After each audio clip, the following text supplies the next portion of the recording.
Möcüzəli görüş. Bir gün Jose Zugil'də yüngülvari nahardan sonra kökəlməmək üçün az yeyirdik. Dincəldiyimiz vaxt həyatımın yeknəsəkliyi yoxa çıxdı. Züleyxa abajur üzərində bir-birinə əvəz edən əli nizəli cangavər şəkilləri çəkirdi.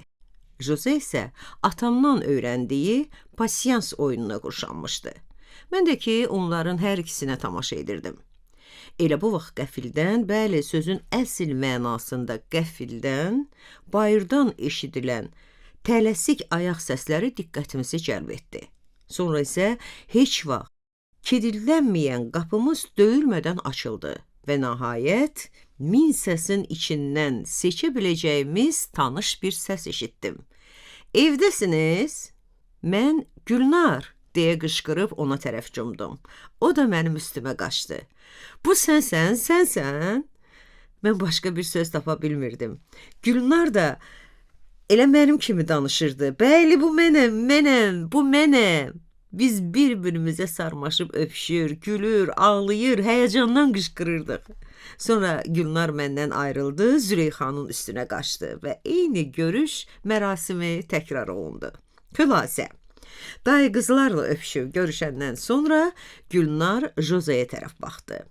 Jose isə ayağa qalxıb bizim görüş mərasimimizə tamaşa edirdi. Gülnar əvvəlcə fransızca soruşdu. Bu ərindir? Sonra isə Azərbaycanca əlavə etdi. Nə yünsüz şeydi bu əğəz? Əslində Jose yaraşıqsız kişi değildi. Biz çaşıb qaldıq, amma Gülnara söz qaytarmadıq. Həm də ki, Gülnarın özü Jose'yə tərəf gedib onu mehribanlıqla, bəlkə də lazım olduğundan da mehriban bir tərzdə öpdü. Yəqin ki, mən yenə səhv edirdim, çünki Gülnarın hərəkəti ilə fikrini uyuşturmaq çətin idi. Züleyxa ondan soruşdu. Hardan belə gəlirsən? Moskvadan gəlirəm. Varşava və Berlindən keçib gəlmişəm. Paltarım gözəldir, elə deyil?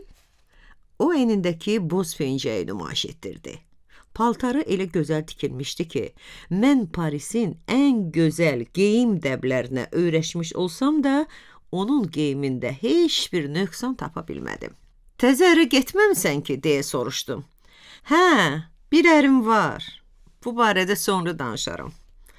Başıma o qədər macəralar gəlib ki, onun macəralarını təsəvvürə gətirmək mənə çətin gəlmirdi. Əmin idim ki, çoxlu cürbəcür, rəngarəng macəralardan keçib və həmin əhvalatların hər biri kişilərlə bağlıdır. Gülnar çantasından sağanağı qızıl haşiyələrlə bəzənmiş bir əl eynəyi çıxartdı. Onu açıb gözü önünə gətirdi və emalatxananı gözdən keçirməyə başladı. Mən mat-mat ona baxırdım. Gülnar məni həmişə təəccübləndirib. Onun bu qəfil gəlişi, arxayın tərzi, Parisin və Sankt-Peterburqun bulvarlarında gəzinən ədalı xanımların bahalı lornetini belə soyuqanlıqla nümayiş etdirməsi mənə mat qoymuşdu. O ətrafı gözdən keçirəndən sonra cəld hərəkətlə eynəyi qatladı və ədalı səslə dedi.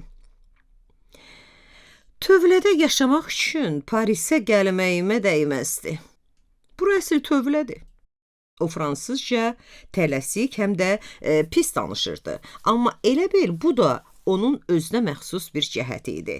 Onu da deyim ki, gəlişindən 3 ay sonra o fransızca çox təmiz danışmağa başladı. Dili və şəraiti tez qavramaq qabiliyyətinə söz ola bilməzdi. Jose öz kökünə məxsus bir qürurla dedi. Balaca, yadında saxla ki, bura rəssam emalatxanasıdır.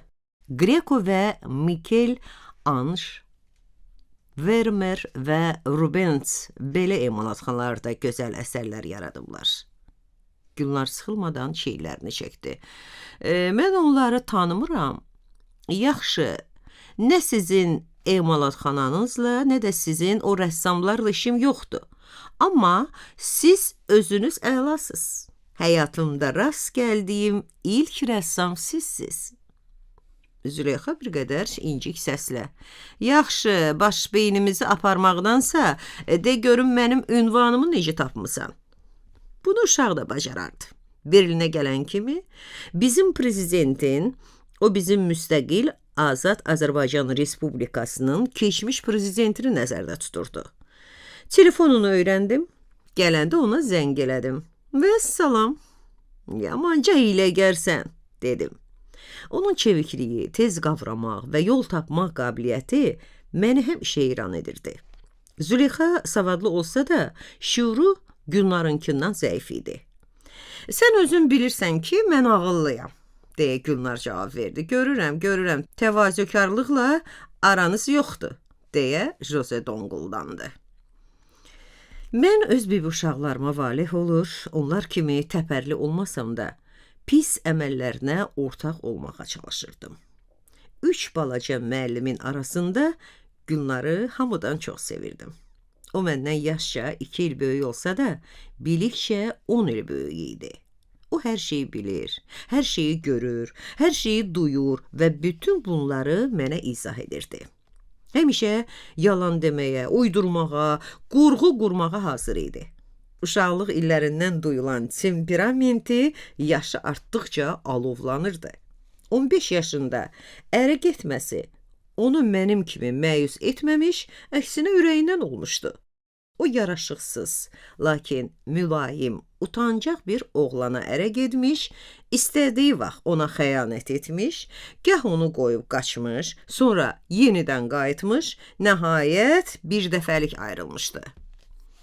Qafqazdan çıxandan sonra nə Gülnar, nə başqa qohumların haqqında məlumat ala bilməmişdim.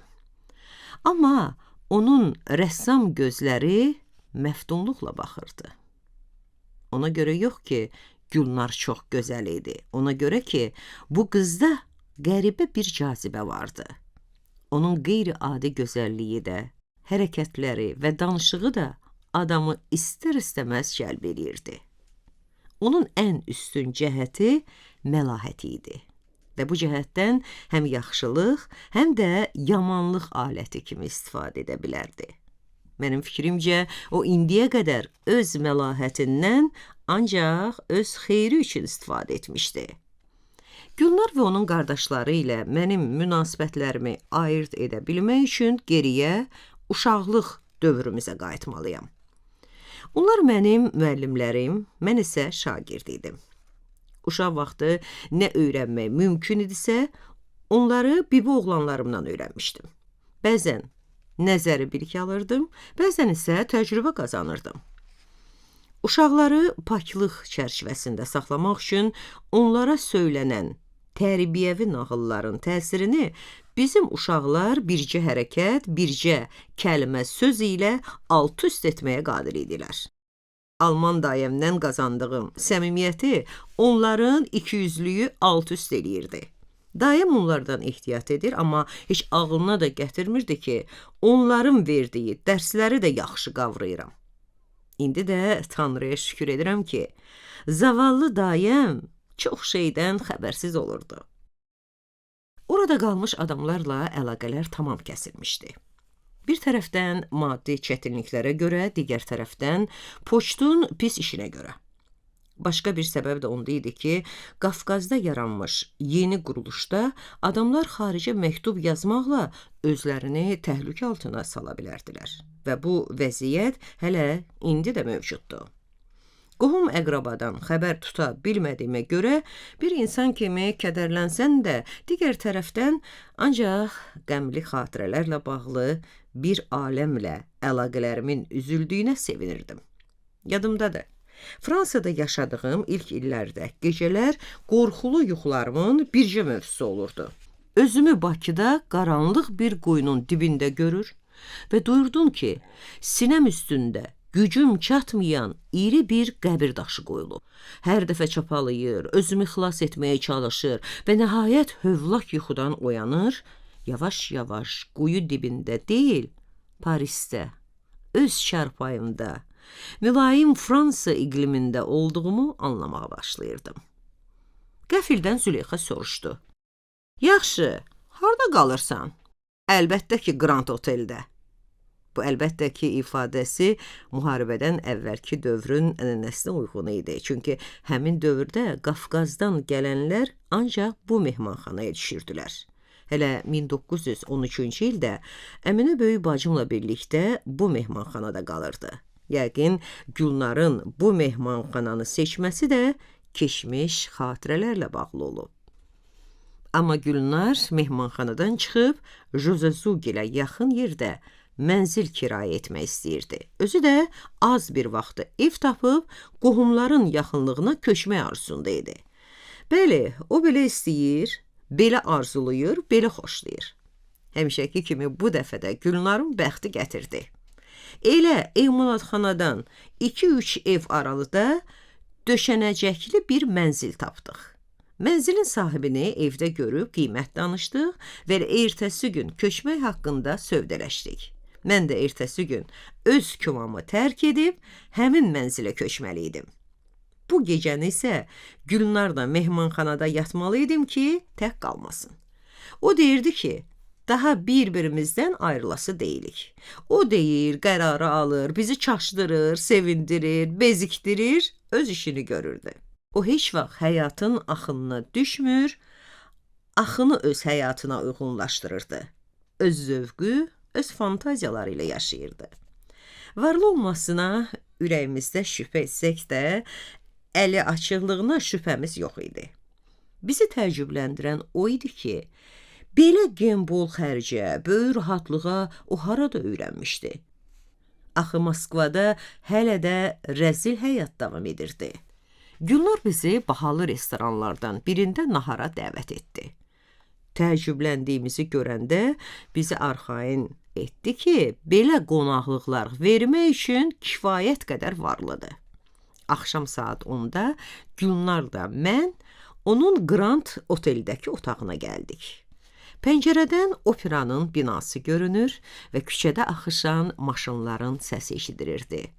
2 yerlik iri çarpayımıza uzanandan sonra Gülnar məni sorğu-suala tutdu. Hə, deməli maneken işləyirsən? Bu işə biraz bələdəm. Berlin salonlarında manekenlərin moda nümayiş etdirməsinə çox tamaşa eləmişəm. Geyimin pis deyil, bu yaxşı cəhətdir, amma xidmətçi otağında yaşamağın məni dəhşətə gətirir. Bilirsən, mən çox pul qazanmıram. Məşuqun kimdir? Kiminlə yatırsan? Burada işlər korlandı. Əvvəl istədim yalan danışım, sonra yadıma düşdü ki, Gülnarı aldatmaq mümkün deyil. Özü də, qardaşları da əsl yalan ustaları idilər. Ona görə düz danışmalı oldum. Mənim məşuqum yoxdur. Bu nədir, dəlisən? Nə vaxtdan məşuqsuz yaşayırsan? Mən cinayət üstündə tutulub məhkəmə qarşısında cavab verən adamlar kimi çaşqın, sıxıntılı səslə dedim. Elə Parisə gəldiyim vaxtdan. Aman Allah, nə axmaq adamlar varmış. Prezidentimiz mənə demişdi ki, sən boşanmaq istəyirsən. Parisdə tək, sərbəst yaşayasan, özü də məşuqun olmaya. Mənim hər şeyim var. Məşuqlə yaşamağa isə həvəsim olmayıb. Sözə baxı, həvəsim olmayıb. Güya ki, burada həvəsli bir şey var. Yox, bu vəziyyəti dəyişmək lazımdır. O axırıncı sözləri deyəndən sonra Gülnar həmişəki kimi tezcə yuxuya getdi. Həmişə bir yatanda onun belə tez yuxulamasına həsəd aparır, özüm isə yuxusuz qalır, fikir aləminə dalırdım.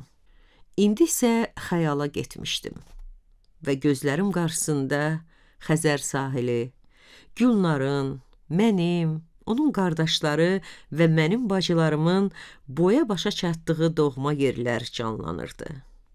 Bağımızdakı çinar, dəfnələrin kölgəsi, çiçək açmış akasiya, sarmaşıq və yasəmənlərin ətri yadıma düşürdü. Və mənə elə gəlirdi ki, həmin ətrilər cənnətin havasından götürülüb.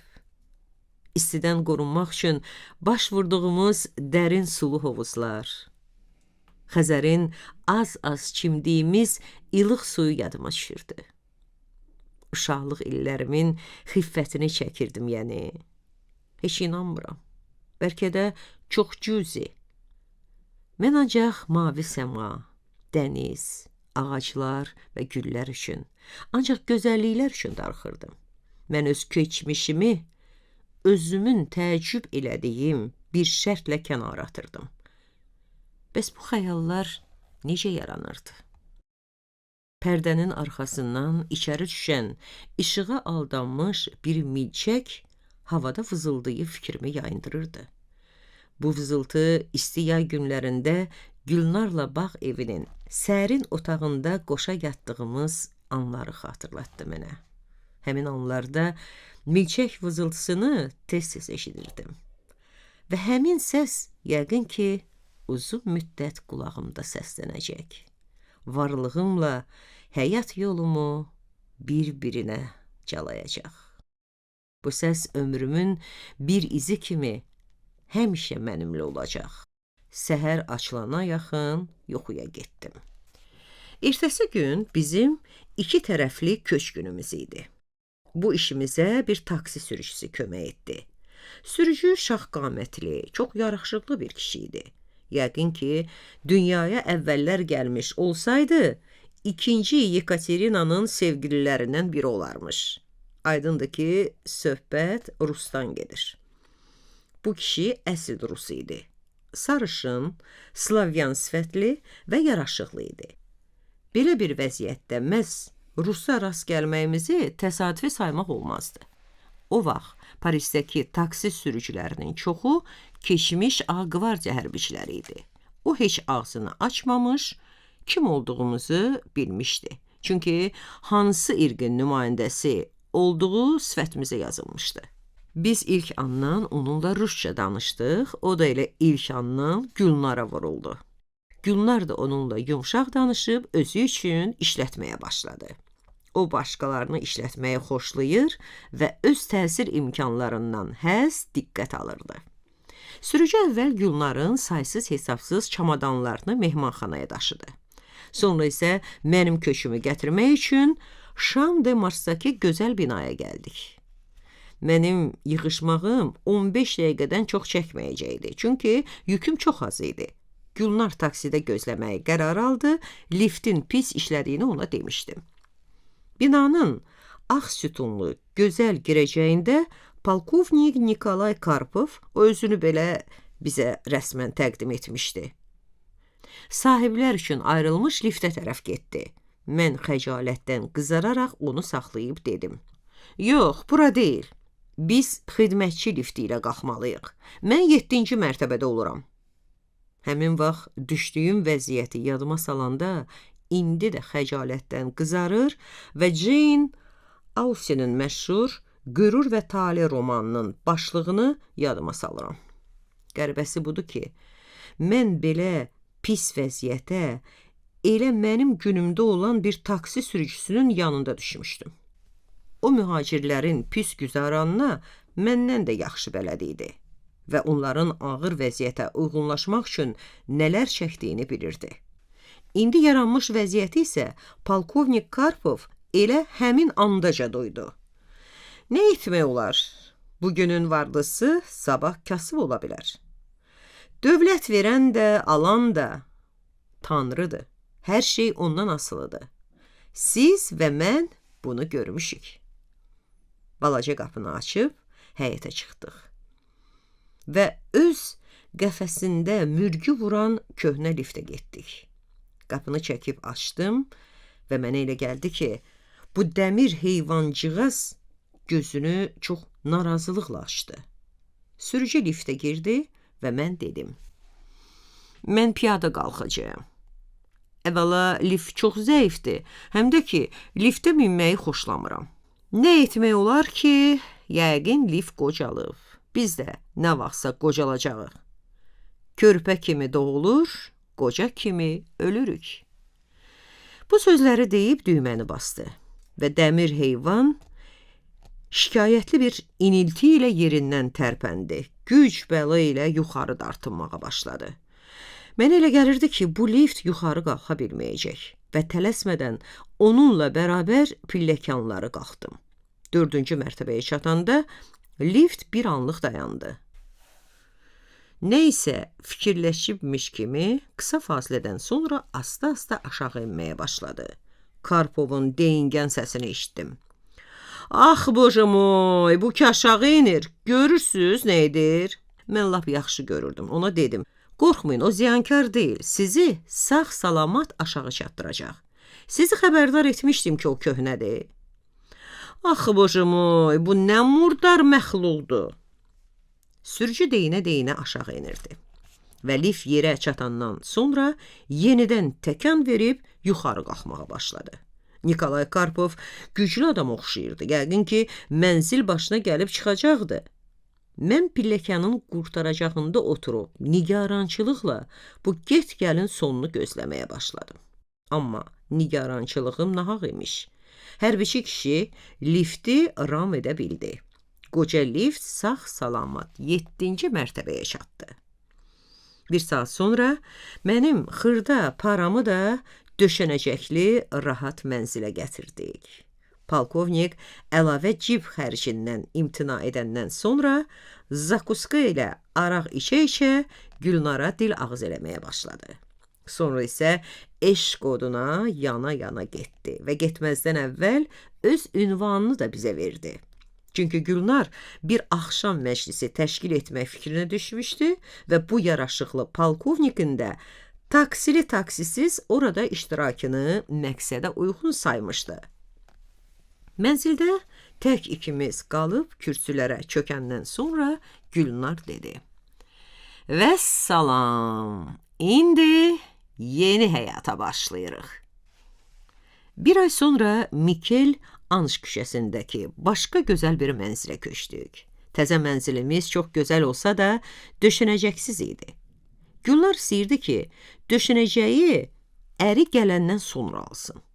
Onun növbəti əri Otto van X isə özünün dediyi kimi Elberfeld, Berlin, Varşava və Moskva arasında fırlanır, çox böyük işlər görürdü. Gülnar onunla Moskvada bir dost məclisində tanış olub və sonra birləşiblər. Otto Moskvada nə edibmiş? Elverteldə zavodları var və orada istehsal olunan cürbəcür maşınları Moskvaya satırmış. Gülnarın Moskvaya necə gəlib çıxması isə biraz müəmmalı idi. Tərcüməçi, katibə, lazım gəldikdə isə dil müəllimi işləyirmiş. Otto'nun onu Rusiyadan necə çıxara bilməsi də müəmmalı idi. Gülnar deyirdi ki, onlar evləniblər. Lakin tezliklə məlum oldu ki, o xaricə Sovet pasportu ilə çıxıbmış. Çıxan kimi də pasportu dəyişib. Deməli, rəsmi ər-arvad deyildilər. Belə xırda şeylərə görə bir-birimizin keyfini pozan deyildik və buna heç haqqımız da yox idi. Qərbin üzərindən liberalizm dalğası keçirdi və cəmiyyətdə sərbəstlik əlamətləri duyulmağa başlayırdı. Otto'dan tez-tez məktub gəlirdi. Məktublar uzun olurdu və Alman, Rus, Fransız dillərinin uyğun qarışığı ilə yazılırdı. Otto'nun özü də qarışıq idi. Atası Almandı, anası isə Gülnarın dediyinə görə Galitsin şahzadəsi sayılan bir Rus qadını idi. Körpəlikdən dayəsi fransız olduğuna görə fransız dilini də gözəl bilirdi. Gülnarın təsvirinə görə o hər sahədə uğur qazanıbmış. Amma Gülnarın özü deməsə də hiss olunurdu ki, bir sahədə uğur qazana bilməmişdi. Özünü Gülnara sevdirə bilməmişdi. Zavallı Otto, onun necə əzab çəkdiyini əvvəlcədən duyurdum. Çünki Gülnarın alovlu ehtiraslarına, macərapərəstliyinə, dəyişkənliyinə bələd idim. Bəlkə də bu cəhətlər indiyə qədər ki, məhəbbət macəralarında fərqli bir kişiyə rast gələ bilmədiyinə görə yaranmışdı. Adam həmişə fikirləşir ki, görəsən, gəzəyən qadınlar pozğun ehtiras üzündən bugünə düşüblər, yoxsa zövqlərinə uyğun gələn bir kişi ilə rastlaşmadıqlarına görə. Onu da deyək ki, bu fəlsəfi sualı kişilərə də aid etmək olar. Otto və onun tükənməz pul kisəsini gözləyə-gözləyə Gülnar mənzil üçün 3 divan, 4 stul və iri güzgülü asılqan aldı. Hələ üstəlik bir mətbəx stolu və özümüzə lazım olan qədər qab-qacaq da aldı. Xoşbəxtlikdən mənzildə iri divar şkafları var idi və bəlkə də elə bu şkaflara görə Gülnar bu mənzili seçmişdi. O hərdən deyirdi, divar şkafı olmayan evdə xoşbəxtlik də olmur. Mən ona haqq qazandırırdım, çünki belə şkaflar rahatlıq gətirir. Ola bilər ki, rahat evdə də xoşbəxtlik olmasın, amma xoşbəxtlik olan yerdə mütləq rahatlıq da olur. Üstü pərdə ilə örtülmüş sandıq və çamadanlara görə iri mənzilimiz çox da boş görünmürdü. Birinci axşam mətbəxdə oturub şam etdiyimiz vaxt Gülnar özünün şirin, hiyləgər təbəssümü ilə mənə baxıb dedi, biz burada xoşbəxt yaşayacaq, gərək işdən çıxasan. Ottonun 2 arvad saxlamağa pulu çatar. Onun məsləhətinə qulaq asmağı heç ağlıma da gətirmirdim. Yenicə müstəqillik qazandığım bir vaxtda Otto adlı bir kəsdən asılı vəziyyətə düşmək istəmirdim. Otto isə hələlik Berlində ləngiyir və yazırdı ki, yaxın bir vaxtda görüşəcəyik. Məktublardan hiss olunurdu ki, Gülnarın davranışına şübhəsi var. Amma hələlik şübhəyə bir əsas yox idi. Çünki Gülnarın əsas məşğuliyyəti Parisdə və şəhərin varlı mağazaları ilə tanışlıqdan ibarət idi. O gəzir, Otto öz pul kisəsi ilə gələndən sonra alınacaq qiymətli əşyaların yerini bələdləyir, siyahısını tuturdu. Orada Ottonun qısqanclığı artdığı kimi, burada da Gülnarın siyahısı böyüyürdü və Gülnar onun gəlişini səbirsizliklə gözləyirdi. Hələlik Ottoya xəyanət etməyə vaxtı yox idi. Axşamlar evə gələndə görürdüm ki, divanların birində uzanıb, yorğunluqdan, çox yerlər gəzməsindən və Ottonun yuvanmasından şikayətlənirdi. Bir ay keçsə də Otto gəlib çıxmaq bilmirdi. Gülnar təzə bir mətbəx masası da alıb yemək otağına qoydurdu. Sonra isə çox danışan və çox içən Klementin adlı xidmətçi qadını işə götürdü. Bu qadın bizimlə söhbətdə daha çox klassik ifadələr işlətməyə çalışırdı. O yaxşı xidmət eləyirdi, amma həmişə bizim söhbətimizə qoşulmağa çalışırdı. Əgər yemək vaxtı az yeyirdiksə, o deyinirdi. Xanımlar, səhv edirsiniz. Yemək tək bədəni deyil, həm də şuuru qidalandırır. Sonra isə barmağını yuxarı qaldırıb xüsusi əda ilə əlavə edirdi. Şuur isə çox vacib şeydir. Gülnar onun sözünü kəsirdi. Hə, Klementin, bəsdir. Sonra isə Rusca yaxud Azərbaycanca əlavə edirdi. Nə gici arvaddır. Hamımız sirli Ottonu görmək arzusunda idik. Gülnar onu bizə çox işgüzar, çox mədəni, gözəl təhsil və tərbiyə almış bir adam kimi təsvir etmişdi. Gülnarın dediyinə görə o pulu milyonlarla qazanırdı. Amma bilinmirdi ki, bu milyonlar qiymətdən düşmüş marka ilə, yoxsa dollarla hesablanır. Hər halda mən Gülnarın şərqli küykülüyündən ehtiyat edirdim. Amma onun çox pul xərclədiyi və bir neçə bahalı daşqaşı olduğu da göz qabağında idi. Nəhayət, bir ayda gözləyəndən sonra telegram gəldi ki, qaranquş kimi ölkədən ölkəyə uçan Otto Parisə gəlir. Elə həmin günün axşamı işdən qaydanda onu evdə gördüm. İri və kök adamdı, sifəti yaraşıqlı idi. Amma danışanda üzünün əti oynayırdı. Burnu quş dimdiyinə oxşayırdı. Qarnı isə klassik işgüzarların qarnı kimi samballı idi. Bəli, mədəniyyətinə və səliqəsinə söz ola bilməzdi. Özü də boş ətir şüşəsi kimi yüngülcə ətiriyi verirdi. Elə ilk andan məni qardaş mehribanlığı ilə qarşıladı. Xoş sözlər dedi, əziz Gülnarın mənimlə yaxınlıq etdiyinə sevindiyini bildirdi. Gülnar ona mənim qürurlu olmağım haqqında danışmışdı. Amma bilmirəm, nə mənada. Bu zavallı kişi güman edirdi ki, xasiyyətim Gülnara da sirayət edə bilər. Yaşına və təcrübəsinə baxmayaraq, bu kişi bir şeyi ağlına gətirmirdi. Fikirləşmirdi ki, əksinə, mən Gülnarın təsirinə düşə bilərəm. Yəqin ki, o məni bütün pis niyyətlərin qarşısına ala bilən nəzarətçi məlaikə sayırdı. Qısqanclıq ona gizli xəstəlik kimi əzab verirdi. Səhərlər 2 saat yataq otağı ilə hamamxana arasında get-gəldə olur, əlində üzqırxan yaxud diş fırçası, o diş tozu əvəzinə qabuyan tozdan istifadə edir və bu tozu daha təsirli sayırdı. Yataq otağına qayıdır, nə isə danışır, deyinirdi. Hələ yuxudan tam ayılmamış, gözəl sifətini ipək balış üzüyə sürtüb xoşhallanan Gülnar isə Ottonu sakitləşdirmək üçün mülayim, məlaikə səsi ilə deyirdi. Heç bilmirəm sizin kimi alicənab bir kişi bu qısqanclıq xəstəliyinə necə tutulub. Ax əzizim, bu xəstəlik məndən də güclüdür, deyə Otto tələsik cavab verir, yumşalır, qısqanclıqdan müvəqqəti də olsa yaxasını qurtarırdı. Mən sizi elə çox sevirəm ki. Bu sözlər mehriban öpüşlərlə bitir, sonra isə biz Vandom meydanındakı gözəl kafelərdən birində dadlı yeməklər yeyirdik. Qısqanclığın aman verdiyi anlarda Otto çox alicənab olur, yaxşılıq etməyə çalışırdı. Gülnar kimi o da layiqli olmayan işdən çıxmağını məsləhət görürdü. Amma onların hər ikisinin məsləhətini qulaq ardına vururdum. Çünki həm də öz müstəqilliyimi qorumaq istəyirdim, həm də ki, Gülnarın xasiyyətinə bələd idim. Bilirdim ki, Ottonun məhəbbəti onu bezdirə bilər. Onun fikrincə, uzun müddət vəfalı olmaq adamı bezdirir.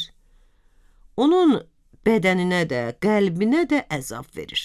Gülnar deyirdi, hər hansı bir xörək, nə qədər dadlı olsa da, onu illər boyu hər gün yemək mümkün deyil. Hələ işləsəm də həyatımda böyük dəyişikliklər olmuşdu. 7-ci mərtəbədəki qüssə dolu kasıb otaqdan, köhnə liftdən, tənha həyatdan ayrılmışdım. Təzə döşənəcək alınmış geniş mənzildə işıqlı otağım, pəncərəmdən yaşıl həyətə açılan mənzərə, dadlı naharlar, mənə əzizləyən və həmişə gülümsəyən Gülnarla yaxınlıq ürəyimi açırdı. Gülnarı və Ottonu mənim köməyimə göndərmiş Tanrıya hər gün minnətdarlıq edirdim. Otto isə getdikcə daha çox alışır, onu itirəcəyimizdən, Gülnarın başqa birisinə bağlanacağından qorxurdum. Hər halda əvvəlcədən narahatçılıq keçirməyimə dəyməzdi. Otto 1 ay bizimlə qaldı. Gülnara və mənə çox yaxşılıqlar etdi. Nağıllardakı kimi sehirli süfrələrdən, yaxud çubuqlardan istifadə edirmiş kimi bizə istənilən məqamda, istənilən cür hədiyyələr alırdı. Hələ bundan başqa bizi Gülnarın çox xoşladığı Rus kabarelerinə aparır və bu gecə əyləncəsinə xeyli pul xərcləyirdi. Rus kabaresinə Gülnarın xətrinə getsə də, Ottonun özünün də oradakı əyləncələrdən xoşlandığı duyulurdu. Axı onun anası Knyaginya Kalitsina da Rus idi və onun damarlarında biraz Rus qanı axırdı. Qərar almışdı ki, Otto getməzdən əvvəl gecələrin birini də Rus kabaresində keçirəcəyik. O vaxtlar şəhərin hər yerinə yayılmış, bu kabarelərə bələd olmayan az Parisli tapılardı. Həmin məclislərdə ağayana, melanxolik bir iqlim yaranmışdı. Lakin bugün eyni iqlimi aramaq üçün həmin yerlərə gedənlər çaşıb qalırlar, çünki yarım əsrlik sürgün həyatının iqlimi də dəyişmişdi. Əvvəlki şəraiti kim qaytara bilərdi? Keçmiş böyük torpaqdan gəlmiş mühacirlər, ənənələri saxlayanlar sürgün həyatından bezib, keçmişdən isə ancaq xatirələri yaşadırdılar. Belə xatirələrdən biri də Rus qaraçı mahnıları idi. Bu mahnılar vətən həsrətini oyadır, bəzi dərmanlar kimi gah kömək edir, gah da zərər vurur. Gah qüssənin acısını azaldır, gah da onu zəhərə döndərirdi. Adama həm qüssə, həm də sevinç gətirən bu mahnıları gənc mühacirlər unudublar. Rusların gecə kabarelərinin proqramı əylənmək, qüssələnməkdən, içməkdən, gözünün küncü ilə ağlayıb, damağın küncü ilə gülümsəməkdən, keçmiş faciəni yada salıb, zarımaqdan, eyni zamanda iştahı ilə yeməkdən, yenə içmək, yenə oxumaq, yenə ağlamaqdan ibarət idi. Elə yerliləri və turistləri buraya gətirib, pul xərcləməyə vadar edən cəhət də bu qəribəliklər idi. Burada pul xərcləyənlər peşman olmurdular. Çünki yad egzotika və Paris həyatını, Sibir düzlərini, Peterburqun bəyaz gecələrini, xəncər rəqsini, gözəl xanımları və şişə çəkilmiş qoyun ətini eyni zamanda görmək olurdu. Həmin gecə biz özümüzü Qafqazın hansı güşəsində təsəvvür etdiyimizi yaxşı xatırlamıram. Bircə onu yaxşı bilirəm ki, Otto bizi ora öz eşqinin qanadında aparmışdı. Qafqaza aid olan hər şey onun sevdalı ruhunu oxşayırdı. Otto kabarenin bir küncündə masa seçdi. Zənnimcə, hər şey Gülnarın ürəyincə olmadı, çünki o göz qabağında olmaq istəyirdi. Buraya tanışlarımız da gələ bilərdi. Həm də ki, al-qırmızı məxmər paltar geyinmiş, bahalı daşqaşla bəzənmiş Gülnar çox məlahətli görünürdü və istəyirdi ki, hamının gözünü oxşasın. Gülnar yaxşı bilirdi ki, Otto kənardan yer seçməkdə haqlıdır. Çünki yaxşı ailələrin gənc xanımları gecə kabarelərində çox görünməli deyildi. Bəli, bizim Otto keçmişin təmizliyini saxlamışdı. Gülnar da çalışırdı ki, onu pərt etməsin. Hər halda bizim bu küncdəki yerimizdən orkestr, müğənnilər və cəmaatın çox hissəsi görünürdü. Xidmətçi sifariş götürməyə gəldi. Görkəmindən duyulurdu ki, adi xidmətçilərdən deyil. Buranın bütün başqa işçiləri kimi o da görkəmi ilə müştəriləri mat qoyurdu. Görəsən Rusiyada hansı yüksək rütbənin sahibi imiş? Senator, yüksək səviyyəli marşal, 2. Nikolayın yaxınlarından biri imiş bəlkə. Həmin axşam, daha doğrusu gecə məclisi təzə başlamışdı. Proqramın ilk nömrələri gelirdi. Belə yerlərdə zəif nömrələr əvvələ salınır.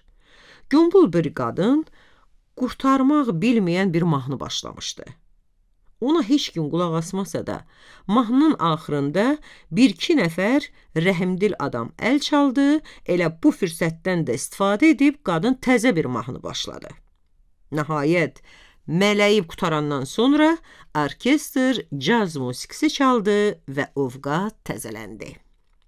Parisə gəldiyim ilk vaxtlar bu musiqi məni təəccübləndirirdi. Onun boğuq gümbultuları Alisanın möcüzələr ölkəsini yada salırdı.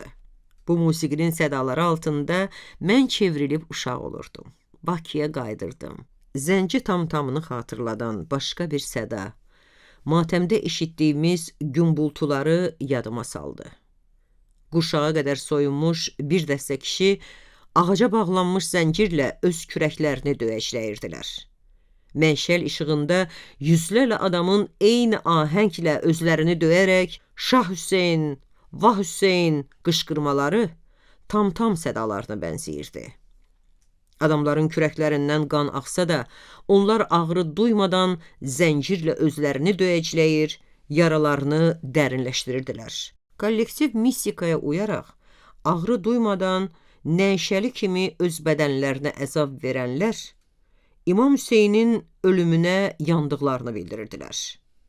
Hüseyn Fatimənin oğlu, Peyğəmbərin nəvəsi idi.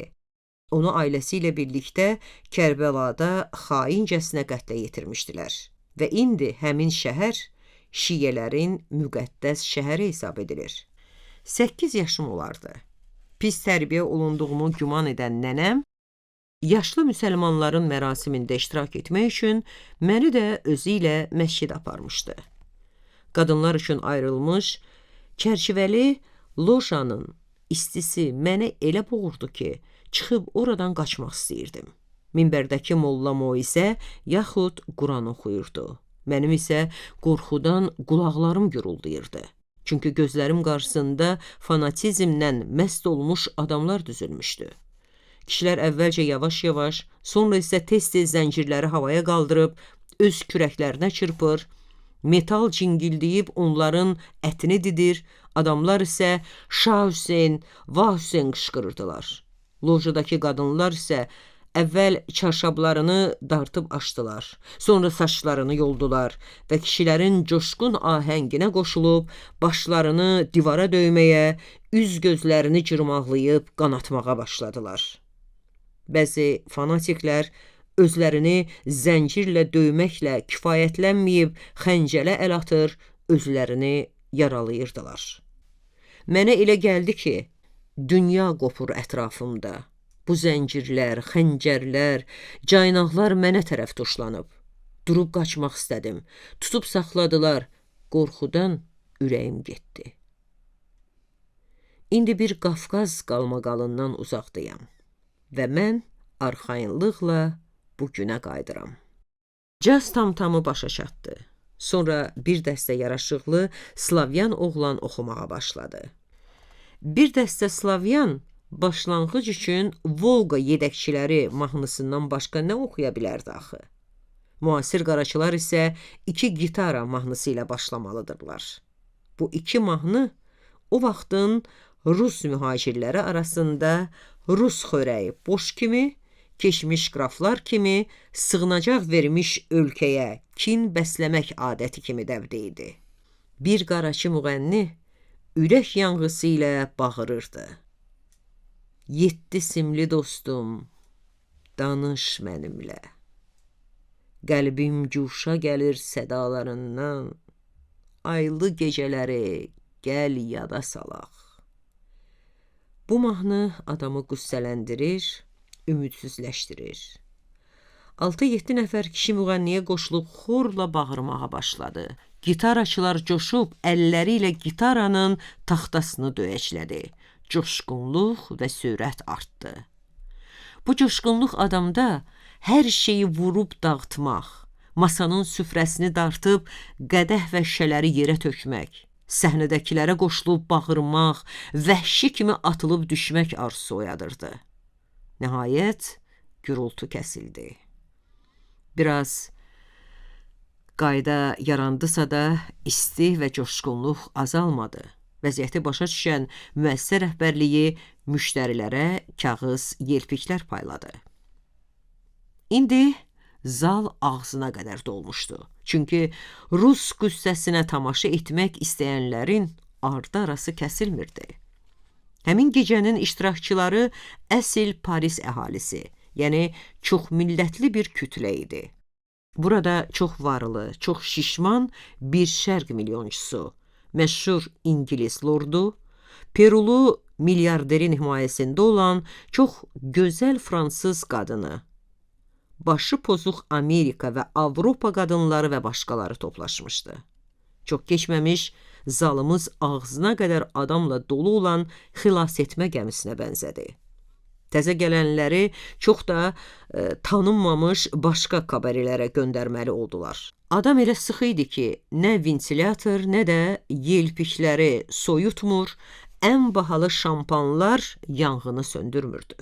Kürək-kürəyə, diz-dizə, göz-gözə sıxlaşmış müştərilər pul xərcləyib, əylənmək arzusuna sadiq idilər. Onlar yerlərində dingildəyir, içir, gülür, sözlərini eşitdirmək üçün qışqırır, imkan olanda isə darıskal meydançaya qaçıb rəqs etməyə başlayırdılar. Oynamağa yer tapmayanlar elə yerindəcə atılıb düşürdülər. Burada dingildəyənlərin yaş həddi yox idi. Üsbaşı daşqaşla bəzənmiş yaşlı bir Amerikalı qadın da cavan və gözəl bir oğlanla qol-boyun olub atılıb düşürdü. Həmin cavan oğlan varlı xanımların müştərisi kimi tanınmış Gürcü knyazı idi. Gülnarla Otto kiçik bir yer tapıb rəqs edirdilər. Otto Gülnarı gözləri ilə yeyir, Gülnar isə şahanə bir görkəm alırdı. Mən onun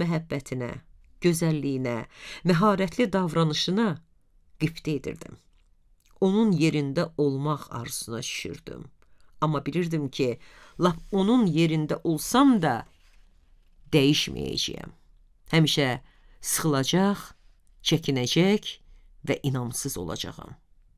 Bəli, masa arxasında tək qalıb xəyala dalmışdım. Nə fikirləşirdim? Xoşbəxtlik haqqında. Hansı xoşbəxtlik haqqında? Məhəbbət xoşbəxtliyi haqqında. Böyük, dərin, əbədi bir məhəbbət xoşbəxtliyi haqqında. Gülnarla ikimiz Ottonu yola salmaq üçün vağzala gəlmişdik. Otto çox həyəcanlı idi. Rəngi saralmış, üzünün qırışları dərinləşmişdi. Onun Gülnardan 30 yaş böyük olmasını hələ indi duymağa başlamışdım. Saçının çallığı, ağzının qırağındakı qırışlar, gözünün altındakı tuluqlar indi daha çox nəzərə çarpırdı. O qısqanclıqdan əzab çəkə-çəkə danışırdı. Əzizim, söz verin ki, bu 1-2 ayı mənə vəfalı olacaqsınız. Söz verin ki, tez-tez məktub yazacaq, məni hər şeydən xəbərdar edəcəksiniz. Gülnar əsəbləşsə də tez özünə ələ alıb dedi. Yaxşı, razıyam, bu barədə 100 dəfə danışmışıq. Adam yorulur axı. Başa düşürsünüzmü? Deyə Otto davam etmək istəyəndə, Gülnar onun sözünü kəsdi. Başa düşürəm, çox yaxşı başa düşürəm. Hər kişi istəyir ki, qadını ancaq onun özünə mənsub olsun. Ottonun daha da həyəcanlandığını görəndə Gülnar mülayimləşərək davam elədi.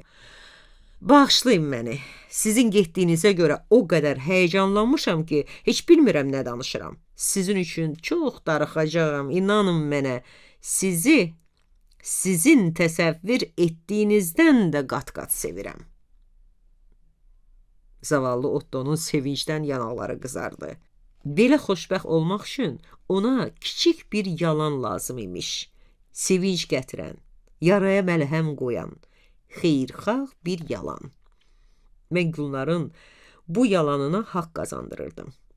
Otto onu qolları arasına alıb bərk-bərk öpməyə başladı. Ottoya elə yazığım gəldi ki, hönkürüb ağlamamaq üçün üzümü yana çevirdim. O vaqona qalxdı, qatar fit çaldı, yola düşdü. Vaqon da, qatar da gözdən itənə qədər Otto ağ yaylığını havada yelləyib bizimlə xudafizləşdi. Taksidə geriyə döndüyümüz vaxt Gülnar rəhimsiz bir əda ilə Ottonun yola düşməsini bayram etmək üçün plan cızırdı. Otto bankda onun adına çoxlu pul qoymuşdu. Bayram məclisini Jose Sugil'in emalatxana evində keçirməyə qərar almışdı. Çünki buradakı sərbəstliyi xoşlayırdı. Bir ay Ottonun qolları arasında darxandan sonra o macəra və əyləncə dolu bir məclis qurmaq fikrində idi. Təzə məşuqunun kim olacağını da əvvəlcədən planlaşdırmışdı. Polkovnik Nikolay Karpov onun yaddaşına həkk olunmuşdu və sərbəst olacağı günü gözləyirdi. Ondan zakuska kimi istifadə edəcəyəm. Əsas xörəyim isə ondan sonra gələcək. Axı bu yazıq Otto, yaxşı bəsdir, rəhmdillik dərsi demə. Xahiş edirəm, məgər gəncliyimin ən qiymətli çağının bir ayını darıxa-darıxa Ottoya həsr eləmədim. Ona borcum qalmayıb. Sənin özün isə maymaqsan. Görürəm ki, sənə özüm məşuq tapmalıyam. Belə yaşamaq olmaz. Mənim məşuqsuz yaşamağım ona təhqiramiz bir əlamət, biabırçı bir iş təsiri bağışlayırdı. O bu işi qaydaya salmaq istəyirdi. Mən ehtiyatla etiraz edir, nə istədiyimi özüm də bilmirdim. Həmişəki kimi iradəsiz və qorxaq idim. Jozezular Gülnarın azadlıq bayramının onların evində keçirilməsinə məmnuniyyətlə razılıq verdilər.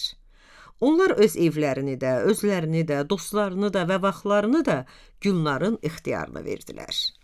Gülnar dəvətnamələr payladı, fransız və rus yeməkxanalarına sifarişlər verdi. O 50 nəfərə yaxın adam dəvət eləmişdi və bu adamları yaxşıca yedirdib içirtmək istəyirdi.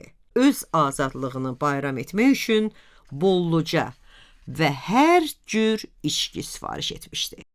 Emalatxana sənətkar zövqünə uyğun bir tərzdə bəzədilmişdi. İçəri girəndə ilk gördüyüm adam Almeriya oldu. O əzgin və müti bir görkəm almışdı. Almeriya elə ilk görünüşdən Gülnara vurulmuşdu. Amma məlum məsələ idi ki, öz çirkli görkəmi ilə Gülnarın qəlbinə girə bilməzdi. Gülnar onun ehtirasına biraz maraq göstərir və deyirdi: qaynar qazanda yuyunmuş olsaydı, bəlkə də onunla yatardım. Amma yuyunsa çirkə çıxacaq. Elə əvvəldən də cılız olan Almeriya eşqin yükündən daha da sıxılmışdı. O Gülnara çaşqın-çaşqın baxır, amma cəsarət edib danışa bilmirdi. Gözlərindəki atəşi görmək gərək idi. Gülnar isə həmin gün daha gözəl görünürdü. O əsl gözəllik, məhəbbət, qadınlıq rəmzi idi və bütün kişiləri cəzb edirdi. Onun şahanə görkəmi yanında mən xidmətçi qıza bənzəyirdim. O qadın gözəlliyinin dili ilə danışırdı. Mən isə bu dilə bələd deyildim. Mən də qələbə üçün çalışmalı idim. Amma yarağı yararsız olan bir adam necə qələbə çala bilərdi? Emalatxananın bir küncündə oturub, başqalarının xoşbəxtliyinə qibtə edə-edə hadisələrin gedişini izləyirdim. Zalın ortasında üstü yemək və içkilərlə dolu uzun bir masa qoyulmuşdu. Masanın üstündə sərməyə Gülnar yaraşıqlı bir süfrə də almışdı. Qonaqlar ayaq üstəcə doymaq bilmədən yeyib pişirdilər. İvan Petroviç o qədər içmişdi ki, elə bil ona yüngül bir dürtmə vursan ağzından araq tökülərdi. Onun keyflənməyi üçün bircə qədəh də kifayət edirdi. Gözlərində əyyaşlara məxsus səfeh bir təbəssüm duyulurdu. O, atları ürkmüş bir faytonu necə məharətlə saxlaması barədə xatirə danışırdı. O böyük şücaət göstərərək həm faytonu, həm də faytonun sərnişinlərini xilas edibmiş. Əsas sərnişinlərə görə lovğalanırdı, çünki məşhur qrafinyalar imiş. Elə ki gördünüz qarşıdan ürkmüş atlar qaçır, gərək "Ah, necə qəribə əhvalatlar olur" deyə bir fransız onun sözlərinə qüvvət verdi. Adı Jérôme de Labusserie olan bir fransız vəkili idi. Onu məclisə Michel Mural gətirilmişdi. O sadəlövlükdən bəlkə də ədəb naminə söhbəti davam elədi. Bəs bu şücaətinizə görə sizə necə təşəkkür etdilər? Çarın özü şəxsən qış sarayında mənə təşəkkür etdi. Məni? Bəli, o məni pulla mükafatlandıra bilməzdi. Çünki mənim nəslim onunkundan əksik deyildi. Daha qədim, daha varlı bir nəsil idi. Hər halda o mənə çox dərin bir təşəkkür elədi, arvadı da ona qoşuldu. Şəmsi ona yaxınlaşıb rusca dedi: "Al bu qədəhi də iç və daha danışma. Səni dinləyəndə adamın qulaqları tutulur." Şəmsi İvanla Sankt-Peterburg hərbi məktəbində bir yerdə oxumuşdular. Bu məktəbə ancaq neçə nəsildən bəri tanınmış zadəgan ailələrinin övladları qəbul olunurdu. Şəmsi öz sözlərini rusca dedi ki, İvan fransızın qarşısında pis vəziyyətə düşməsin. İvan Şəmsinin uzatdığı araq stəkanını alıb həvəslə içdi. Bu rus sayağı məclisdə ən yaxşı xidmət qonaqları keyfləndirmək sayılırdı və bu işlə Şəmsi məşğul olurdu. O məclisə həmişəki kimi öz gitarası ilə gəlmiş general Tzavitseyə əmr etdi ki, bəli əmr etdi, hər qonağın şərəfinə mahnı oxusun və hər qonaq əlavə bir stakan araq içsin. Cərimə olunanlara arağı xanımlardan biri xüsusi təntənə ilə təqdim edirdi. Qonaqlardan bəziləri kübar adətlərinə bələd olduqlarını göstərmək üçün arağı içib qutarandan sonra stəkanı döşəməyə çırpıb qırırdılar. Qalan qonaqlar və ev sahibləri isə əl çalırdılar. Belə vəhşi adətləri nəzərə alaraq, ev sahibləri ucuz stəkanlar almışdılar. Qab qırmaq belə məclislərin adəti sayılırdı. Özünün ictimai əyər əksiklərinin bağışlanmasını duymuş Jose, böyük məmnuniyyətlə Şəmsinin himayəsinə keçmişdi. Onun arağı Rus adəti ilə içməsini görən, güman edərdi ki, o İspaniyada deyil, qarla örtülmüş Rus daxmasında böyüyüb. Jose Rus və Azəri dilində çoxlu söz və 2 məclis mahnısı öyrənmişdi. Rus borşunu bütün Avropa şorbalarından üstün tuturdu. Rus restoranlarında yeməkdən sonra o şot tələb edir və çox vaxt Rus tələffüzünə görə onu anlamırdılar. Rus sözlərinin düzgün tələffüzünü hər əcnəbi bacarmır. O şöt hesab demək istəyirdi. Həmişə özünü çox böyük senyor kimi aparan Şəmsi bacanağına himayədarlıq edir, hərdən ondan xırda para borc almağı da özünə rəva bilirdi. O borcu qaytarmağı unudur, Jose isə borcları yada salmağa cəsarət etmirdi. Jose bu məsələni heç Züleyxaya da açmırdı. Bilirdi ki, əsəbləşəcək. Şəmsi hamını içirdib, keyfləndirəndən sonra bildirdi ki, xorla Rus mahnısı oxumalıyıq. Mənim bu mahnılardan zəhləm gedirdi. Həmişə köhnə mahnılar oxunurdu. Amma ənənəni dəyişmək olmazdı. Məni onsuz da qəm-qüssə bürümüşdü və heç nəyə məhəl qoymurdum. Züleyxanın özü kimi rəssamlıq edən Tatyana adlı rəfiqəsi daha ucadan və daha qüsurlu oxuyurdu. Amma çox gözəl olduğuna görə ona qüsur tutan olmurdu. O əsl Slavyan gözəli idi və biraz dəlisovluğu da vardı. Elə rəsmləri də qeyri-adi idi. Həmişə dini mövzuda işləyirdi, ikonalar və dini mərasimlər çəkirdi.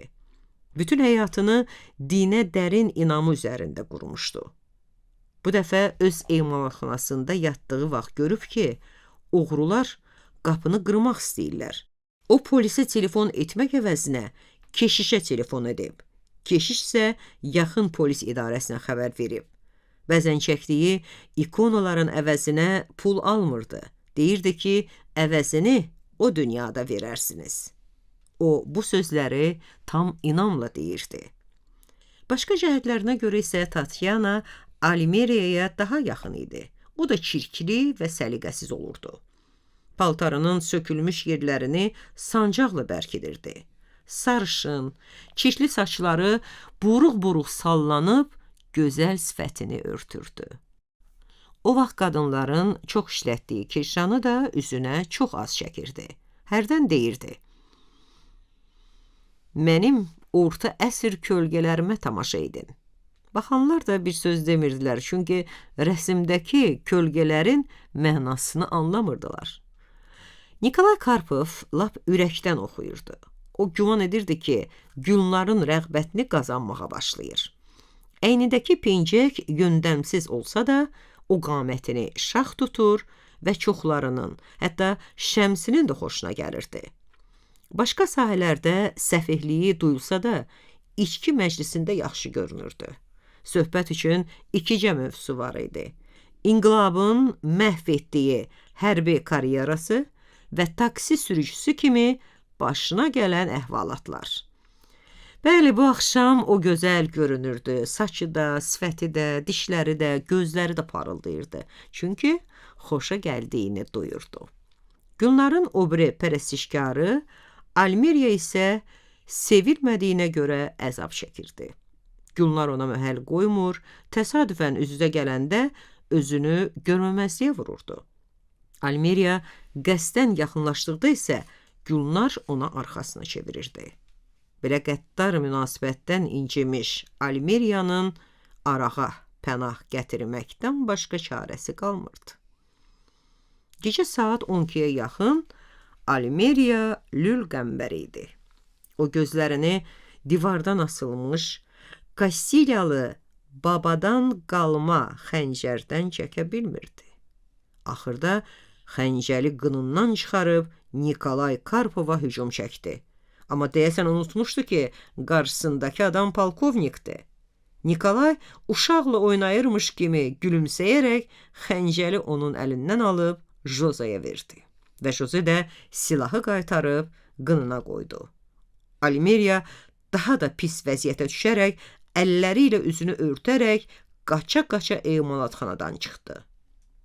Qonaqların biri, Muratla gəlmiş Jérôme de Labuseri, onun üçün yeni olan bu səhnəyə maraqla tamaşa edirdi.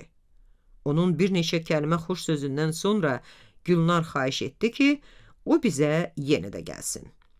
Jérôme bu dəvəti həvəslə qəbul etdi. O hər şeyi duyan, hissiyatlı adam idi. Və mənim sıxıldığımı görüb eynimi açmaq istədi. Amma bir şey çıxmadı. Boynumu almalıyam ki, Gülnarın pərəstişkarları artdıqca mənim qanım qaralırdı və özümü həmişə kölgədə qalmağa məhkum olunmuş sanırdım. Hələ bilmirdim ki, Jérôme de Labuserinin bizim ikimizlə dostluq etməsi mənim həyatımda gözlənilməz dönüş yaradacaq.